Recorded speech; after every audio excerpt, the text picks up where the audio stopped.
बिस्मिल्लाहिर्रहमानिर्रहीम अस्सलाम वालेकुम वशद कनश मार मर्ची की मरागश वशी सोबा उम्मीद कनश में वशता खुशता शे वशी शमी खुशी बरजा विवाद बलूच कौम में बलूच शागिर दमा शागिरदानी हवार निश्तातियों की पाकिस्ताना दरमुल का हमारी अवार वश विवाद खुश वशिग्रंज विवादा गुले चारों कश में हर वादा गल शादा विवादे कदी गम मगिंदाते दुर से गप्पा में हर वादा हमरोज कनश में गुमा भले मर्ची में शुमार दिले जोलां के अच्छी वशत कन गया यकरंदी पदा शुमे मरागशता और दूमी दिल्ली जोलां के शुमारा मुबारकबाद दे गया ची मुबारकबाद दे गया माँ चो तैयारा निश्तगा मैं जो अस्ती वशी सोबे जागा चो वश वश तैयार दुर से मर्दम ही रूचा वशी सर सेलिब्रेट करना चाहिए कि मर्ची के रूच ईदे और ईद रोचे शुमारा बाज बाज बाज बाज बाज मुरादबाद बोले चारों का हर्च मर्दमा के रमज़ाना इबादत को था गोशंती के वती रोचक दाश्त हर्च इबादत को था मर्दमानी खिदमत को था बासे मर्दमा ने इफ्तारी करें था और बासे जोता ही शरी कार को तगनते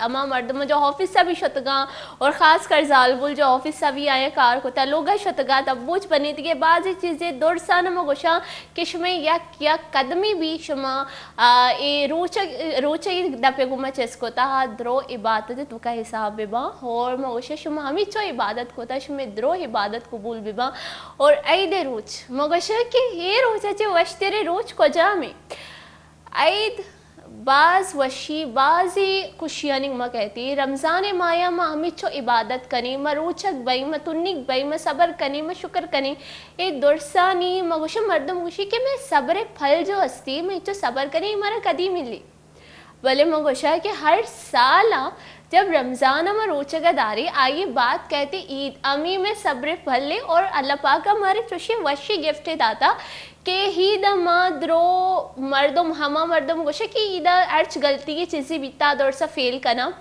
हमें गप्पी मनी बलूचिया ने तो बाजी गलती वही थी और बाजी मर्दम मनर चीज़ें गोशा मर्च के रोचा मनी दर्जी बलूचिया ने हमें जो गलती बीत जाएंगे शुमा फेल बेकने था मनी मरागश तो का शुमारा हर चीज़ें लाते मर्दों में मगोशा के यक नज़रिए हलक बई थी मनी नज़रिया हलगी शुमे नज़रिया हलगे यक भी मनी जुमले शुमारा बुरा लगे था मर्ची के ऐदे वश रोचे शफ पहल बेकने था मर्ची के रोज वती लोगे मर्दमारी मगवाजी नक लूठी लोगे मर्दमारी गुमाईद मिलक लूटी अर्च मर्दों में शुमा गेंदेता आयर ईद मुराद बादा बेदेता मगोशा के हे रोचा द्रो मर्दम गल बेबा कुश बेबा और हंचो के माँ गले कोशी मोती कश्वरे मर्दों बेचारे के ईद सेलिब्रेट करेंगे ईद बरजम दारगे इन्ना ईदे मगोशा कली मोलो मुराद ए नहीं कि मैं वशी गुदगुरा बिकनी या मैं शर तैयार बीबी ईद मोलो मुराद हमशे के हगा यक मर्दों में मैं गुमा जारी मैं गुमा नाराज़ी या आइए माँ गोशी के माँ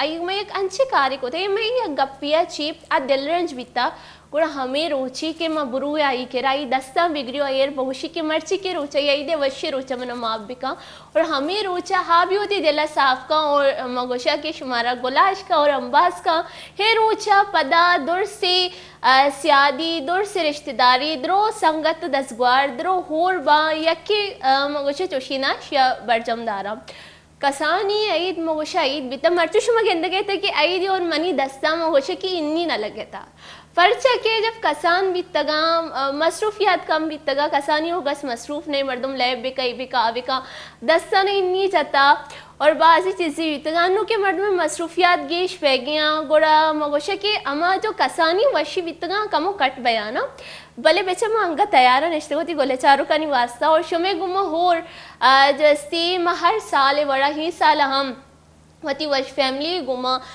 जैसे ईदे वशी रोचा बरजमदार गए गोले चारों के अक्रंदी पदा शुमारा ईदे वशी रोचे बाज मुरादबाद मैं शुमारा चे जोस कनक लूटा के शुमे जैसे रमज़ान ची पैम गस्ता भले मैं शुमारा चो यानी शुमा मैंने चो जवाब देता शुमानी एक्साइटमेंट चार गया था मैं 6 वर्ड खुशम परचा के मर्ची की मैं मरागश तो का मैं यह खासी गेस्टियत का वो हाँ गेस्ट बार वो शुमारा बहुशे आ गेस्ट शुमारा पेश वेदार अगर शुमा ये बेचारे तभी शुमा पज्जा करे तो और आइए मैं बारिया बहुशा के मौशा के गस्तगी 5 मिनटाची खाली मन ही गप जनगे मोती कमो गॅस्टार भी मौका वेदी गप जनगे वासे सजनाची पहला माई होती मरागश तो वशत कनी आई नाम शुमार मगोशा के शर्जीर अनवार बलोच में मर्जी की मरागश तो का आइए पहले नाम गोशा और आइए पचारे वास्ते अमी गपी काफ़ी क्या बलोची और आई वो पदमा गपुत्रान करी सजनाची पहले मुझे की माई राई दे मुराद बात विदे चिया माई दे ए रोचा बात एक्साइटेड ना और आप भी मनी गप्पा गिंदगे मनी एक्साइटमेंट गिंदगे आप भी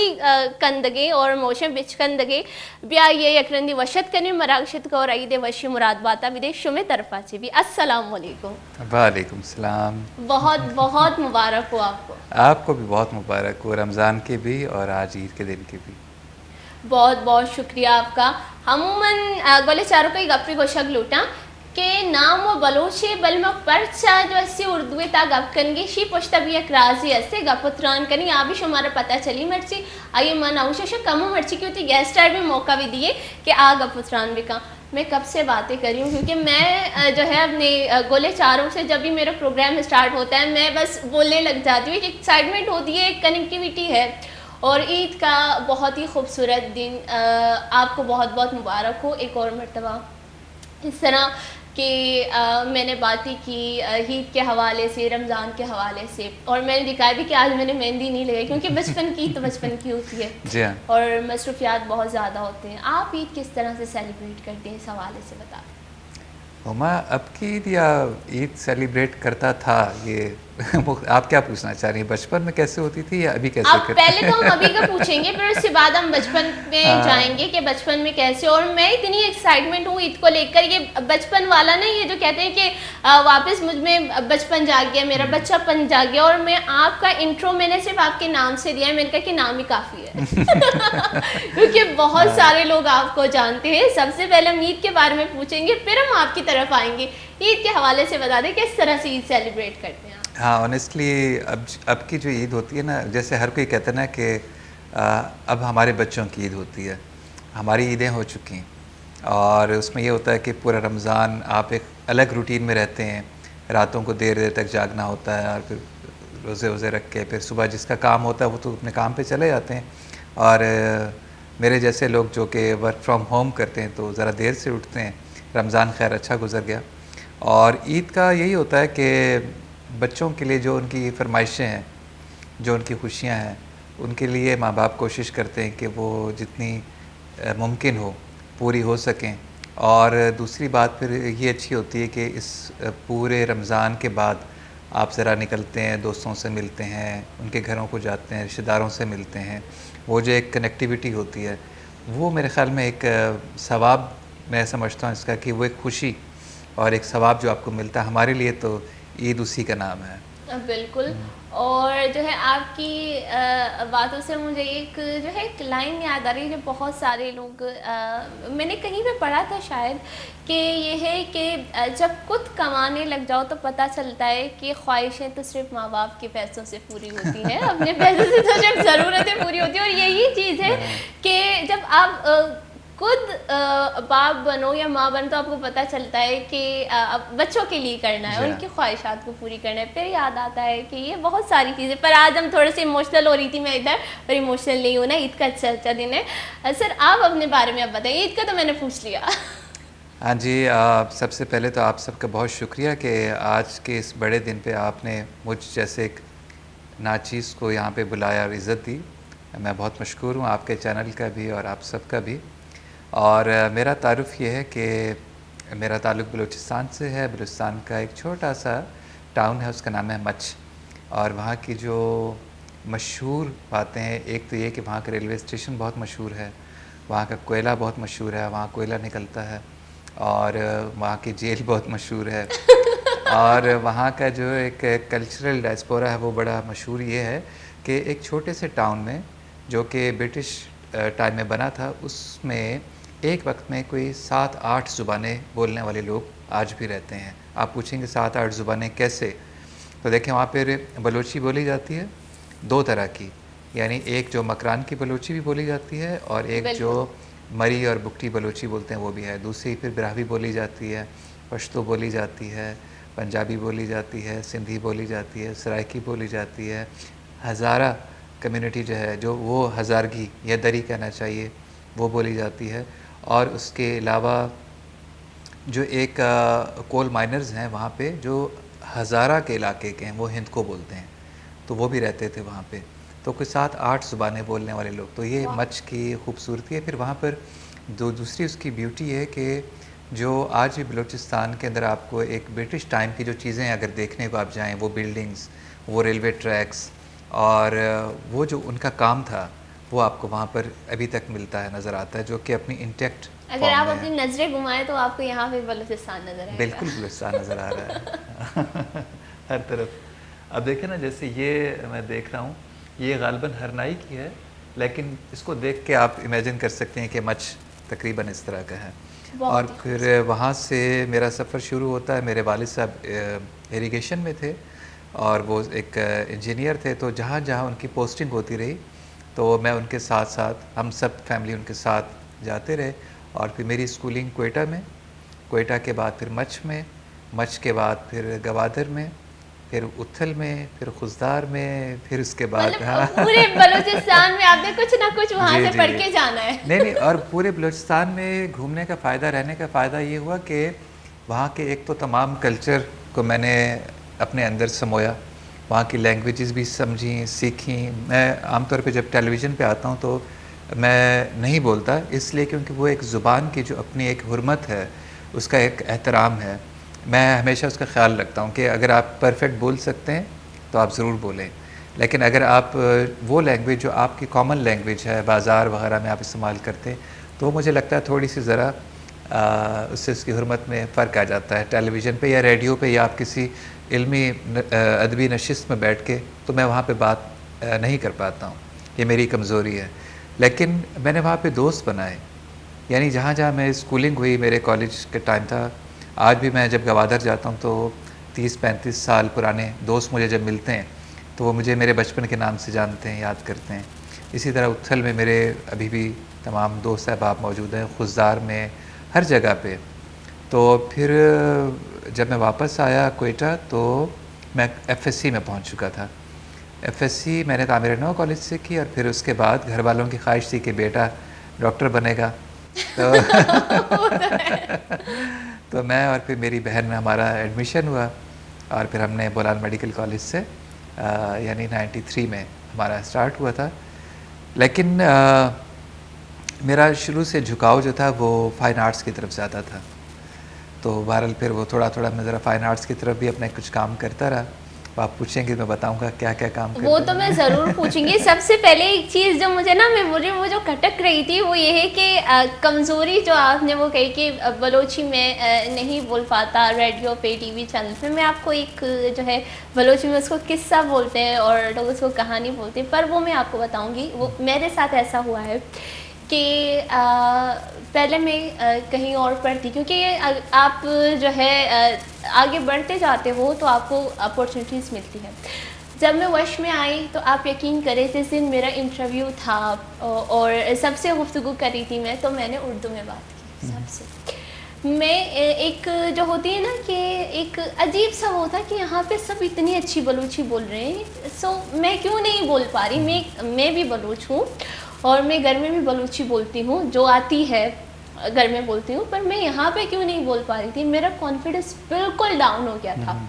और जब मैं दूसरे लोगों को देखती हूँ, मुझे बोले कि बलोच, पर तुम्हें वो बलोची नहीं आती जो लोग बोलते हैं।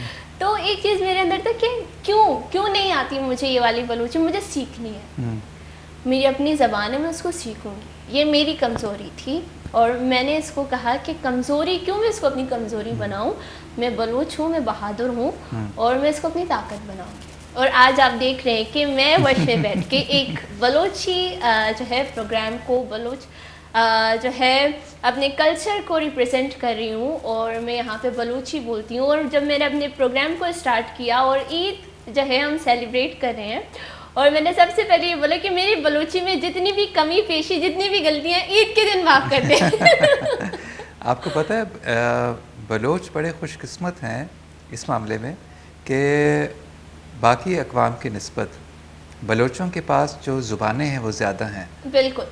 हमारे जो बलोच हैं, देखें वो बलोची भी बोलते हैं। बलोची भी 3 मुख्तलिफ लहजे कह लें या स्टाइल कह लें।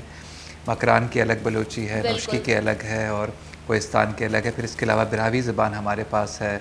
बलोच जो आपको सिंधी बोलते हुए मिलते हैं, जितने सिंध में बलोच कबाइल हैं सिंधी बोलते हैं। साउथ पंजाब में जितने हैं वो सब सराइकी बोलते हैं। इस तरह जो अफ़गानिस्तान के पास रहते हैं वो पर्शियन या पश्तो में बात करते हैं। और इसके अलावा जो अब तो खैर बलोच बहुत बाहर निकल चुके हैं और उनकी जो नई जनरेशन हैं शायद वो ऑस्ट्रेलिया में भी होते होंगे, तो वो अपनी इंग्लिश या ऑसी जो भी लैंग्वेजेस हैं जो जर्मनी में रहते हैं उनके बच्चों ने वो सीख ली हैं। तो बलोच मैं समझता हूँ खुशकिस्मत हैं कि उनके पास एक से ज़्यादा ज़ुबानें हैं। और कहते हैं कि जो इंसान एक से ज़्यादा ज़ुबानें बोलता है वो ज़्यादा इंटेलिजेंट होता है। बिल्कुल। और हमारा जो बलूचिस्तान का समाज है उसमें जनरली ये बात है कि उसमें चाहे वो बलोच हो, चाहे वो बिरावी बोलने वाले हों या पठान हो, वो एट ए टाइम 2, 3, 4 ज़ुबानें तो बोलते हैं। बिल्कुल, वो तो है। वो तो है। सिंध में रहने वाले लोग जो है उर्दू भी बोलेंगे और सिंधी भी उन्हें आती है। बलोची जो बलोच है तो उनको बलोची तो आती है। स्कूल में इंग्लिश पढ़ ली तो वो भी आ गए। जी बिल्कुल ऐसा ही हुआ है। वो बाकी घर से मिलती है ज़ुबान। हाँ। ज़ुबान जो है मुझे किसी ने कहा कि इसका ताल्लुक़ ना माँ से है।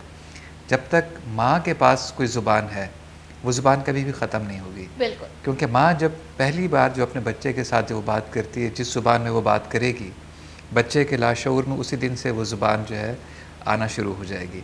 और बच्चा सबसे ज़्यादा तो माँ के करीब ही होता है ना, यानी अपनी ज़िंदगी जब तक वो अपने पैरों पे चलना शुरू करता है तो माँ के साथ उसकी कम्युनिकेशन होती है। तो जब तक बलोच औरत अपने बच्चों के साथ बलोची में बात करती रहेगी ये ज़ुबान फैलती रहेगी। बिल्कुल। ये चीज़ है पर अभी भी लोग ये समझते हैं कि सबसे ज़्यादा तरजीह मैं कहूँगी कि अगर मैं किसी ज़बान के बारे में बात ना करूँ या फिर ज़बान डिस्कशन हो रही है आज, फिर भी हम लोग कहते हैं कि बलोची के बजाय जब बच्चा पैदा होता है छोटा है तो हम उसको दूसरी ज़बानें सिखाना शुरू कर देते हैं या हम उसके साथ उर्दू में बात करते हैं या हम ये चाहते हैं अभी की जनरेशन जो है कि हम उसे इंग्लिश सिखाएं, बजाय कि हम उसको अपनी ज़बान सही तरीके से सिखाने के हम उसको दूसरी ज़बानें सिखाते। तो मैं ये कहूँगी कि बाकी ज़बानें हैं तरक्की याफ्ता मुल्कों की बहुत ज़्यादा हैं। जैसे हम पाकिस्तान में हैं तो यहाँ पे उर्दू हमारी राब्ताई ज़बान है। हम बलोच होकर भी उर्दू में बात करते हैं। और अगर हम बाहर की कंट्री में जाएंगे वहाँ पे ये है कि अगर हमें समझना है, हमें कम्युनिकेशन करनी है तो हम इंग्लिश बोलेंगे, ठीक है। तो मैं बोलूँगी कि वाई नॉट कि हम बलोची को इस तरह से आगे बढ़ाएं कि लोग ये बोले कि अगर हमें बलूचिस्तान आना है तो हमें बलूची सीखनी। हमें ये भी चीज़ तो करनी चाहिए कि अगर लोग ये सोचिए बलूचिस्तान बहुत खूबसूरत है, अगर हमें बलूचिस्तान जाना है, वहाँ पे विज़िट करना है तो हमें बलूची सीखनी चाहिए। लोग बलूच अपनी ज़बान को खुद ही मैं कहूँगी कि इज़्ज़त अगर जब नहीं देंगे, हम नहीं सीखेंगे तो क्या होगा। और मैं कहूँगी अगर एक मर्तबा आपकी ज़बान गई, वो गायब हो गई, तो यही समझे कि आपका पूरा कल्चर भी ज़ुबान कभी भी गायब नहीं होती, पर ये है कि हो रही है। नहीं हो रही, बिल्कुल भी नहीं हो रही। जब तक हमारे पास म्यूज़िक है, हमारे पास शायरी है, हमारे पास जितने भी म्यूज़िक, शायरी और एक जो है हमारे पास यहाँ पे, अगर मैं इनको डॉक्टर बोलूँ, मैं इनको एक्टर बोलूँ, मैं फिल्म मेकर बोलूँ, मैं तो आज बहुत ज़्यादा कंफ्यूज हो गई हूँ कि ऑपरेशन थिएटर से ये निकल के डायरेक्ट मार्क्स उतार के सॉरी कैसे बोलने की एक्टिंग की इन्होंने। ये क्या सीन है, आप मुझे ये बताएं कि जो है मेडिकल से डायरेक्टली आपने जॉब मारा है जो है फाइन आर्ट में। हाँ, इसमें हुआ ये था कि डायरेक्टली जंप नहीं लगाया था, मैं बड़े ग्रेजुअली इन हुआ था। मैं 3rd ईयर में था तो हमारे कॉलेज में एक दिन हसाम काजी साहब आए हुए थे, अपना कुछ काम था, तो मैं तो उनको देख के बिल्कुल पागल हो गया ना, क्योंकि वो एक स्टार, सुपर स्टार, और मेरे सामने वो खड़े हुए थे। तो मैं तो भागता हुआ जाके उनसे जाके खड़ा हो गया उनके सामने। मैंने कहा आप हसाम काजी हैं? तो उन्होंने यूँ देखकर मैंने कहा जी जी मैं हसाम काजी हूँ। तो मैं बड़े खुश होकर उनसे हाथ मिलाया। मैंने कहा आप यहाँ पे कैसे आए कॉलेज में? मैंने कहा मेरा कुछ काम था। तो मुझे याद है कि वो मैंने उस दिन इसी तरह से कोई एक बलोची चवट पहनी हुई थी और सर्दियाँ थी तो एक शॉल भी पहनी हुई थी और खद्दर का मेरे कपड़े थे, तो वो मुझे बहुत गौर से देख रहे थे। तो खैर वो हमारी गपशप होती है। बड़ी इंटरेस्टिंग मुझे जो है स्टोरी लगी और आपका अंदाज़े बयान भी बहुत प्यारा है। और मैं यहाँ पे लेती हूँ छोटा सा ब्रेक ताकि आगे मुझे ब्रेक लेना ना पड़े। गोले चारों का नुआद भी थे वनडे ब्रेक के सूर्य ब्रेक का पता थी मरागशा बर्जा कनी और मैं कैसे मुझदारे के चो इस पितारे चे दरद का और ये फिल्म आनी तो क्या जाता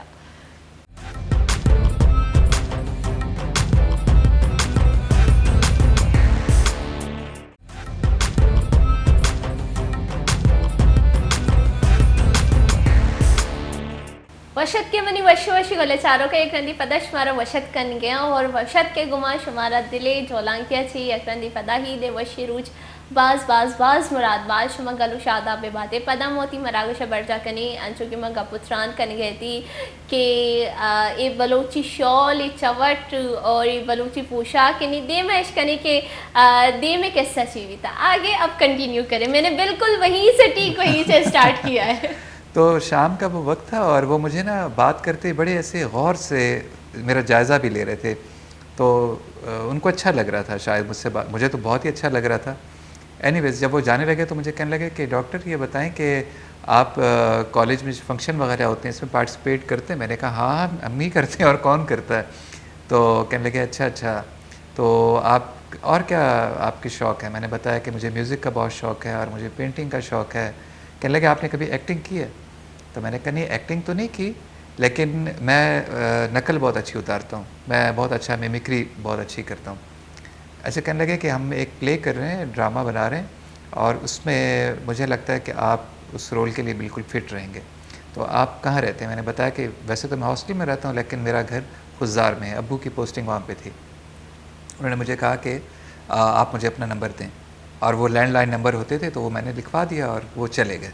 और मैंने आके सब हॉस्टल वालों को ऐसे बताया, मैंने कहा जनाब मैं तो अब आप लोगों से बात ही नहीं कर रहा, तो एक मगरूर हो गया ना। खैर वो हंसी मजाक चलता रहा और कोई 1 महीना गुजर गया, बात आई गई होगी। तो मेरी छुट्टियां थी तो मैं खुज़ार में था, तो मुझे एक दिन फिर सुबह कॉल आई हसाम काजी साहब की। उन्होंने कहा आप कहाँ हो, हम आपको ढूंढ रहे हैं, हॉस्टल गए थे। मैंने कहा सर मैं तो यहाँ पर छुट्टियाँ थी। मैंने कहा नहीं आप फ़ौरन आ जाएँ, हम तैयारी कर रहे हैं और शांतुल ड्रामे की रिकॉर्डिंग है। तो एनीवेज़ मैंने अब्बू से इजाज़त ली। अब्बू बड़े खुश भी हुए और हैरान भी हुए, कहने लगे अच्छा तुम्हें हसाम काजी ने बुलाया? मैंने कहा हाँ उन्होंने मुझे बुलाया और ड्रामे की एक वो करें, तो आप मुझे इजाज़त देंगे? तो बड़े खुश उन्होंने, कहने लगे हाँ क्यों नहीं, ज़रूर करो और बहुत अच्छी तरह से काम करना, वेरी गुड। वो कभी भी मना नहीं करते थे कि आपका जो शौक़ है उस पर कभी भी उन्होंने मुझे रोका नहीं, बस ये कहते थे कि जो भी करो बहुत अच्छा से करो। तो मैं कोयटा आया और फिर उन्होंने मुझे बताया था कि अताउल्लाह साहब के रूम में आपको आना है।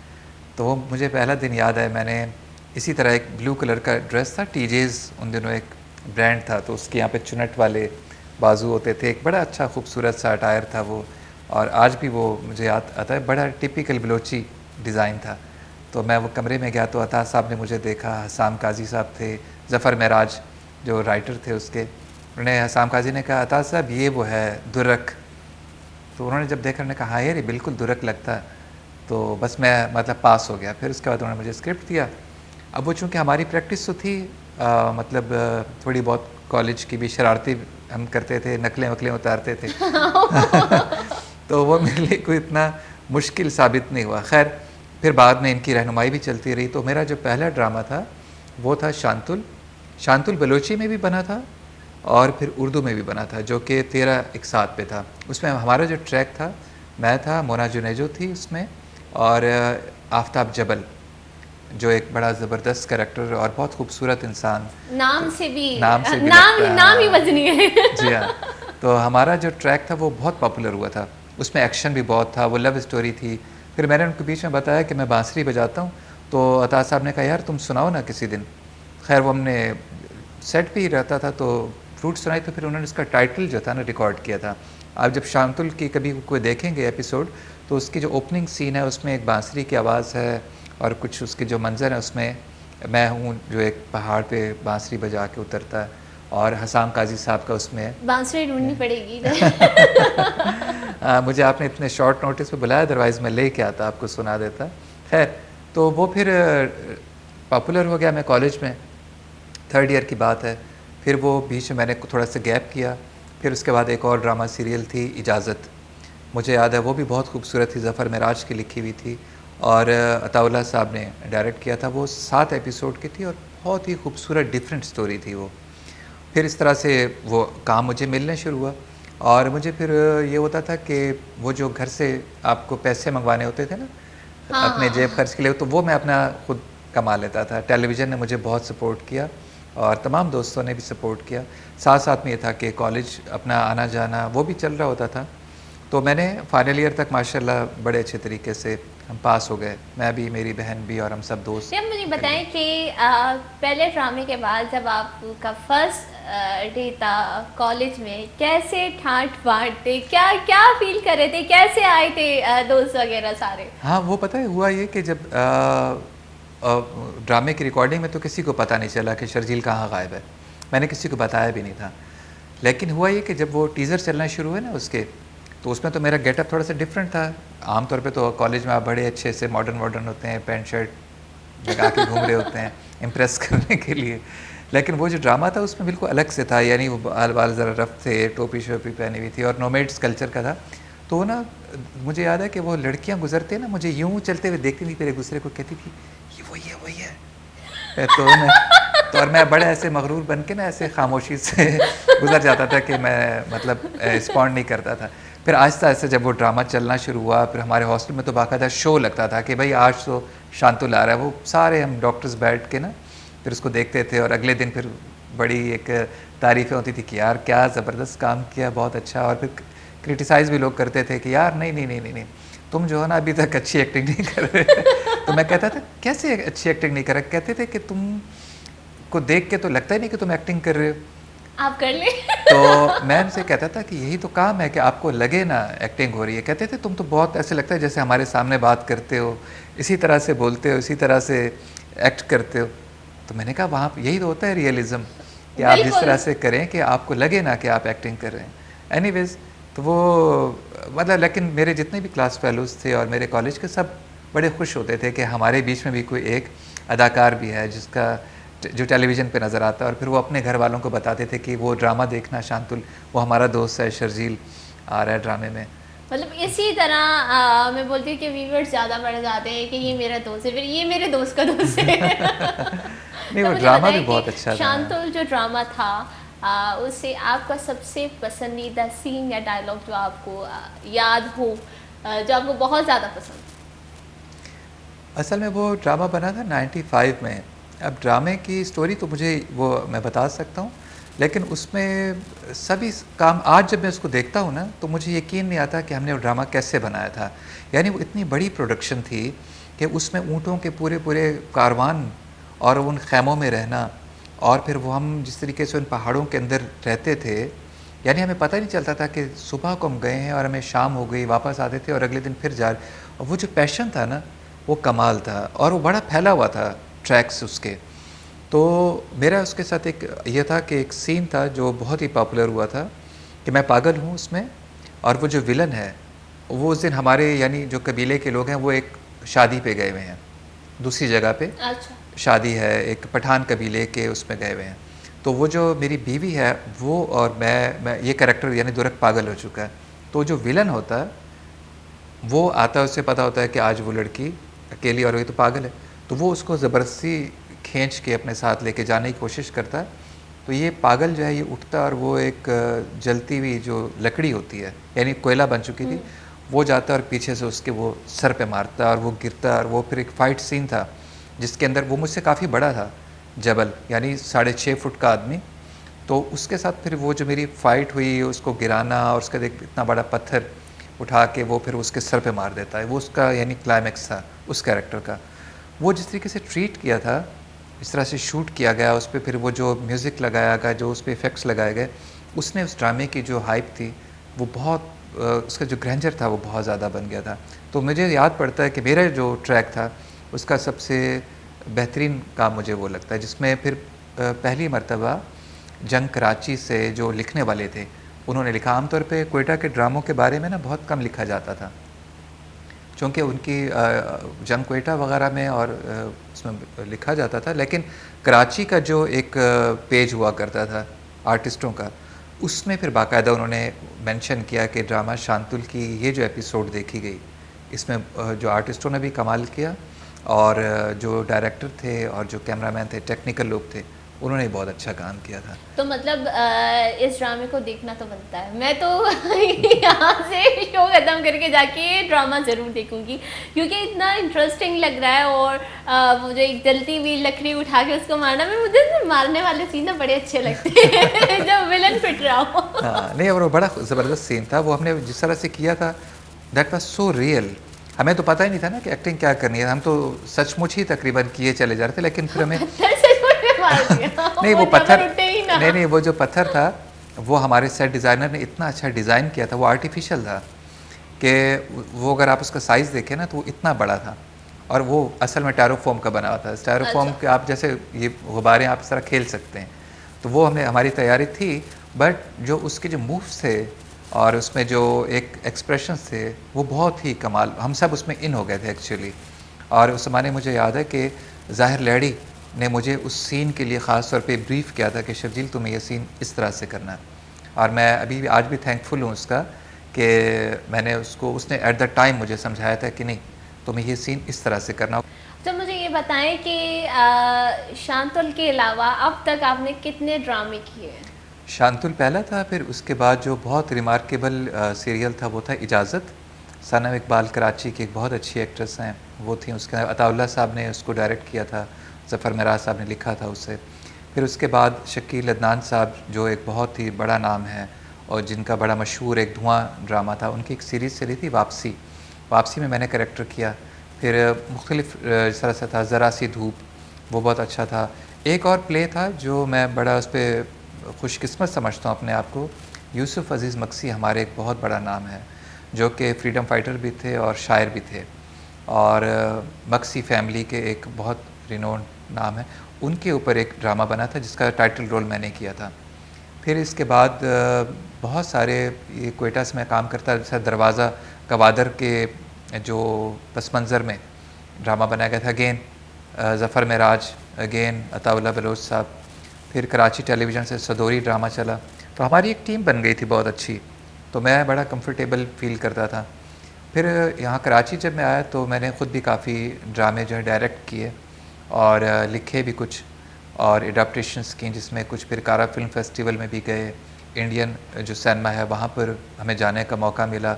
मेरा एक ड्रामा था जो मैंने मंटो की एक शॉर्ट स्टोरी पे बनाया था, गुरमुख सिंह की वसीयत, वो पाकिस्तान से वहाँ पे गया। फिर टेलीविज़न के लिए मैंने कुछ काम किया, जिसमें मेरी एक सीरीज़ थी जो ऑनर किलिंग पे हमने कुछ 7 टेलीविज़न ड्रामे बनाए थे, एक डॉक्यूमेंट्री बनाई थी और एक म्यूज़िक वीडियो थी।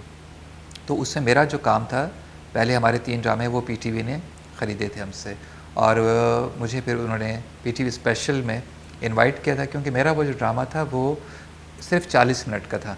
बाकी दूसरे जितने ड्रामे थे वो 90 मिनट्स के थे या 90 प्लस टाइम के थे, मगर वो उसका सब्जेक्ट बहुत अच्छा था, उसकी कहानी बहुत स्ट्रॉन्ग थी। तो उस वक्त जो डायरेक्टर थे, मुझे उनका नाम शायद याद नहीं आ रहा, बट ये था कि उन्होंने पर्सनली कहलवाया था कि नहीं ये आप ड्रामा ज़रूर उसमें शामिल करें, ये बहुत अच्छा। उसका नाम था गैरतमंद।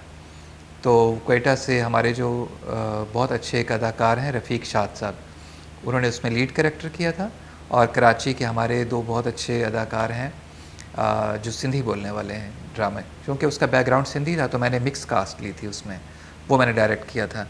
तो वो भी ज़फ़र मेराज साहब ने लिखा था। तो इस तरह से करते करते करते फिर 2007 तक मैंने काफ़ी काम कर लिया था, यानी एज एन एक्टर भी, डायरेक्टर भी, और जब मैंने साथ साथ मेरा एक पैशन था डॉक्यूमेंट्रीज़ बनाने का। मैंने असल बचपन से ना, हम डॉक्यूमेंट्रीज़ बहुत देखते थे। हमारे घर में एक वीसीआर होता था, तो अब्बू हमारे लिए या तो कार्टून फिल्में लेके आते थे या फिर डॉक्यूमेंट्रीज़ लेके आते थे। तो वो जो नेशनल जियोग्राफिक और ये चीज़ें देखते देखते मुझे भी लगता था कि हाँ यार, ये बहुत मज़े का काम है, आप इसमें घूमते फिरते रहते हैं, कभी जंगलों में, कभी रेगिस्तानों में, कभी समंदर के अंदर, कभी परिंदों की देश में। तो वो शायद मेरे एक लाशऊर में ना एक था कि मुझे डॉक्यूमेंट्रीज़ करनी है। तो फिर मैंने पहली डॉक्यूमेंट्री जो बनाई वो भी इस तरह से कुछ दोस्तों की मदद से 2003 में। हाँ, थोड़ा सा मैं ज़रा आपको बताऊं कि उस वक्त तक मैं कराची आ चुका था अपना मेडिकल कंप्लीट करके, और फिर 1 साल हाउस जॉब करके, और फिर मैं यहाँ पे आया तो मैंने आगा खान में अप्लाई किया और as a research medical officer मुझे जॉब मिल गई। जॉब भी बड़े मज़े की बात है। वो इस तरह से हुआ था कि मेरी जब सीवी गई तो वो बड़े एक नॉर्मल कैजुअल से सीवी थी कि जी एमबीबीएस किया हुआ है, हाउस जॉब कर लिया है पीड्स में और पैथोलॉजी में। और लेकिन ये था कि वो डॉक्टर साहब ने पूछा कि आप ये पश्तो भी बोल लेते हैं? मैंने कहा थोड़ी बहुत बोल लेता हूँ। कहते हैं अच्छा बलोची भी बोल लेते हैं? मैंने कहा थोड़ी बहुत बोल लेता हूँ। कहते बिरावी भी, ये सिंधी सराय की? मैंने कहा जी सब मैं थोड़ी थोड़ी बोल लेता हूँ। तो उन्होंने कहा कि कैसे आपको ये आती हैं? मैंने कहा जी मैं चूँकि कोयटा में बलूचिस्तान से ताल्लुक़ है, वहाँ हर बंदे को ही आती हैं। तो बड़े खुश हुए, कहने लगे कि उनको जो यानी हमारे कोऑर्डिनेटर थे उनको कहा कि आप शर्जील को अपॉइंट करें, क्योंकि हमारी किसी भी कम्युनिटी में जाएंगे। एक और सवाल मेरे दिमाग में आ रहा है, पर मैं यहाँ पे अभी लूँगी एक छोटा सा ब्रेक। गोले चारों का मजूरी यक ग्वंडुई ब्रेक के ब्रेक का पदवती मरागशा बढ़ जा करें।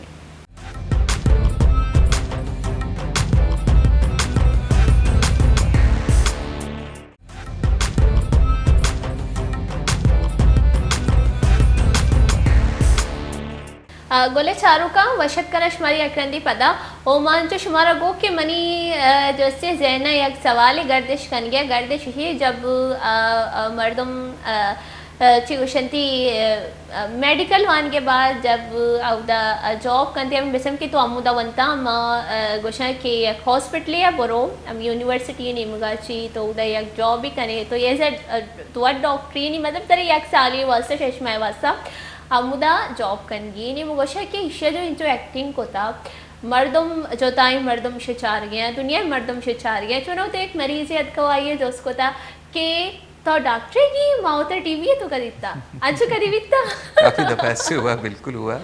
बल्कि मुझे तो जब मैं हॉस्पिटल में काम करता था तो वो मुझसे ज़्यादा खुश रहते थे, जो क्योंकि बच्चों के वार्ड में काम करता था। तो वो मुझे याद है कि एक दफ़ा एक ड्रामा रहा था तो मैं अपने वार्ड में बैठ के वो देख रहा था ड्रामा भी। तो वो एक बच्चा था, वो उठ के आया वहाँ से और वो आके ना उसने मुझे बड़े प्यार से ऐसे हग करके ना, उसका सर मुझे याद है यहाँ पर था और वो भी बड़ा खुश है, कहते ये तुम है, ये तुम है। फिर वो मुझे बार बार यहाँ पर ना प्यार करता था, मुझे बड़ा खुश होता था। और वो आपके लिए मेरे ख्याल में उनके लिए एक होता है जैसे कोई एंजल टाइप का कोई कैरेक्टर होगा, उनको लगता होगा कि उसमें भी आता है, हमारे साथ भी रहता है। थोड़ा सा इसे कहते हैं कि गैर मरई कहना चाहिए, क्या कहना चाहिए।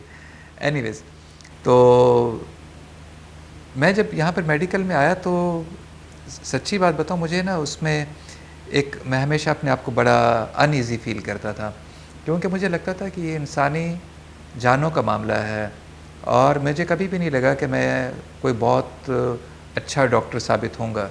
शायद मेरा दिल नहीं था उसके अंदर, और मेरा दिल हमेशा से जो था वो फ़ाइन आर्ट्स की तरफ और फिल्म मेकिंग की तरफ ज़्यादा था। तो मुझे लगता था कि नहीं, मुझे वो काम करना चाहिए जो मैं दिल से करना चाहता हूँ। और फिर मेरे कुछ अच्छे सीनियर दोस्त थे, जब उन्होंने मेरी कंडीशन देखी कि ये काम तो कर रहा है लेकिन ये खुश नहीं है, तो देन वन डे हम सब बैठे हुए थे तो उन्होंने कहा देखो यार, ये जो है ना सामने, ये इलेक्ट्रिकल इंजीनियर है, इसने मास्टर्स किया, लेकिन ये थिएटर के अदाकार हैं, इसने ये किया हुआ है मगर ये कुछ और करता है, इसने ये इन सब ने कुछ और पढ़ा हुआ है लेकिन ये कर कुछ और है। इसलिए वो कर रहे हैं जो सबसे बेस्ट कर सकते हैं और करना चाहते हैं। तो यू डिसाइड कि अगर तुमको मेडिकल करना है ज़रूर करो, लेकिन फिर अच्छी तरह से करो, और अगर नहीं कर सकते, दिल नहीं चाह रहा, तो कोई बात नहीं, तुम वो करो जो तुम करना चाहते हो। प्रोफेशन जो है ना, मेरा इस बात पे बिलीफ है कि प्रोफेशन वो होता है जो असल में आपके अंदर छुपा होता है, आपका शौक़ होता है। आप उसको प्रोफेशन बना लें तो यू आर लकी। अगर आप उसको प्रोफेशन नहीं बनाते हैं तो बस फिर आप काम तो करते रहेंगे लेकिन आप बहुत ज़्यादा उसमें खुश नहीं रहते। तो मैं तो बल्कि आने वालों को भी हमेशा ये कहता हूँ जो मुझसे जूनियर हैं कि जो तुम्हारा दिल करता है ना, तुम्हें अंदर से जो आवाज़ आती है, तुम अगर फुटबॉल खेलना चाहते हो तो फुटबॉल खेलो, लेकिन ऐसी अच्छी खेलो कि फिर ज़माना तुम्हारा नाम जाने। बिल्कुल, इतनी खूबसूरत बात पे कुछ मीठा भी होना चाहिए। मीठी ईदें आपके सामने रखी हुई स्वीट आप प्लीज़ लें, और जो है स्वीट लेते हुए आप मुझे बताएं बचपन की ईद के हवाले से। बचपन की हमारी जो ईद होती थी ना, बहुत अच्छी है, थैंक यू। सबसे ज़्यादा तो इस बात की खुशी होती थी कि सुबह ईद होगी, कपड़े शपड़े तो हम जो पहनेंगे हमें खर्चियाँ मिलेंगी, ईदी मिलेगी, तो उसकी तो रात भर हमें जो है ना वो नींद नहीं आती थी कि सारा हिसाब करते थे कि अच्छा इतने फूफियाँ हैं, इतने चचा हैं, इतने मामू हैं, इतने बड़े कज़न्स हैं ना। और फिर हमारी ईद में ये होता था कि मेला होता था ईद पे ना, हम बच्चे जाते थे सुबह उठ के तैयार श्यार होके, अब्बू के साथ चले गए, सभी हम कज़न्स पूरी फैमिली जाती थी ना, नमाज़ पढ़ के फिर हम जाते थे कब्रिस्तान, वहाँ पे जाके दुआ की, और फिर उसके बाद हमारे कुछ 7-8 जो घर हैं, पूरा मोहल्ला है हमारा मच में, हम बड़ी फूफो के घर से मिलना शुरू करते थे। पहले उनके घर मिले, सिवैयाँ खाया कुछ, जल्दी उनसे खर्ची ली, और फिर अगले फूफो के पास चले गए, उनके घर में से वही मतलब हम कहीं इंतजार करने कभी ईदी मिले, जैसी मेरी बात है। जैसे ईदी मिलती थी फिर हम अगले घर में, तो वो करते करते सुबह को 10, 11, 12 बजे तक हम अपनी ईदियाँ वीदियाँ जमा कर चुके होते थे। अब होता था कि खर्च भी तो करना है ना, फिर खर्च करने के लिए हम बाहर निकलते थे और जो सामने चीज़ आ रही होती थी, कुल्फ़ी आ रही तो कुल्फ़ी खा रहे हैं, गोला गंडा आ रहा है वो खा रहे हैं, झूले होते थे, ऊँट वाले होते थे, और इसके अलावा एक और होता था, वो आप अभी पता नहीं है या नहीं, एयर गन वाला होता था, इस पर वो गुब्बारे ना लगाए हाँ, होते थे। ये अभी, और रिंग्स। हाँ बिल्कुल, रिंग्स होते हाँ। थे। इन चीज़ों पे तो हम बहुत पैसा लगाते थे और जीत भी जाते थे अक्सर। तो वो इस तरह की छोटी खुशियाँ करते करते शाम हो जाती थी। दोपहर को तो हमें पता नहीं चलता था कि वो घर वाले बुला रहे हैं क्या, वो खाने पे, बच्चे हम सब गायब। और फिर बहरहाल कभी किसी के भी घर में चले जाते थे खाना खाने के लिए ना, कोई वो नहीं होता था कि नहीं आपको इस जगह पे बैठ के खाना खाना है। अलबत्ता ये होता था कि हमारे फिक्स होते थे कि पहला खाना जो होता था वो बड़ी फूफो के घर पे होता था, रात का खाना फिर हमारे बड़े जो चचा होते थे उनके घर पे होता था। इस तरीके से सब ने डिवाइड किया होता था कि सब फिर अपना अपना खाना भी लेके ना वहीं पे आ जाते थे। तो दैट वाज वंडरफुल टाइम। और और हमें एक और चीज़ जो अभी भी जो है मैं समझूँ कि मेरी पता नहीं कितनी ईदी अभी भी जो है वो जमा हुई है। एक बैंक, एक तिजोरी जो है वो मेरी अम्मी है और जब घर में आके कोई ईदी दे दे और अम्मी ये बोले ला बेटा मुझे तो मैं संभाल के रखूंगी। अब तक आपकी कितनी ईदी अम्मी के पास रखी हुई है? अच्छा, मज़े की बात आपको बताऊं कि मेरे घर में ना उल्टा था। अम्मी क्या करती थी, वो बाकी बच्चों के पैसे लेके ना मेरे पास वो करवा देती थी, क्योंकि मेरे पास ना एक गुल्लक होती थी। अच्छा। हाँ, वो जो एक गुल्लक थी अब वो खुलेगी तो नहीं, वो तो यह टूटेगी, मतलब एक ही दिन उसमें टूटना और सारे पैसे निकलने। तो वो मुझे कहती थी ये अमानत है तुम्हारे पास, सब बच्चों के पैसे उसमें डालती जाती थी, यानी मेरे भी।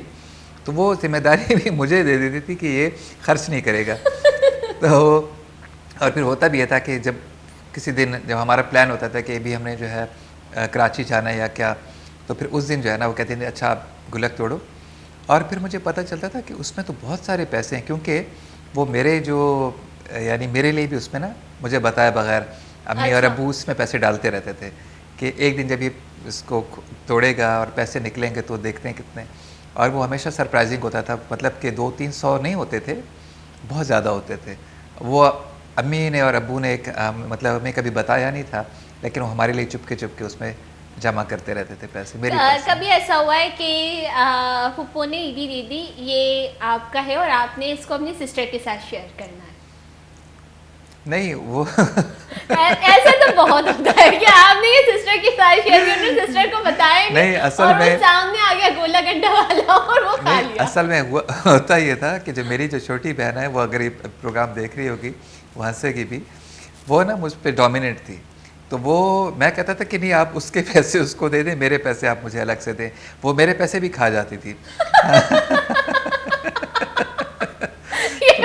हाँ, तो मैं कहता था कि नहीं नहीं नहीं, नहीं आप उसकी खर्ची उसको दें, वरना जो आप कॉमन दे रहे हैं ना ये मुझसे ले लेगी और फिर ये मुझे वापस नहीं मिलेंगे। तो वो हमेशा ये करती थी। तो अब माशाल्लाह वो डॉक्टर है। हाँ, ये सीन होता है जो है माशाल्लाह हमारे घर में मेरा भाई सबसे बड़ा है और हम 2 बहनें हैं, मैं सबसे छोटी हूँ। तो होता ये था कि कोई भी मेहमान आए तो मुझे और मेरी सिस्टर को ज़्यादा ईदी मिलती थी बजाय मेरे भाई को उसको कम। तो मेरा भाई हमेशा गुस्सा, उसको बोलो बड़ा मैं हूँ। अम्मी ये नेक्स्ट टाइम आए ना इनको बोलो कि बड़ा ये है, इसको ज़्यादा ईदी मिले।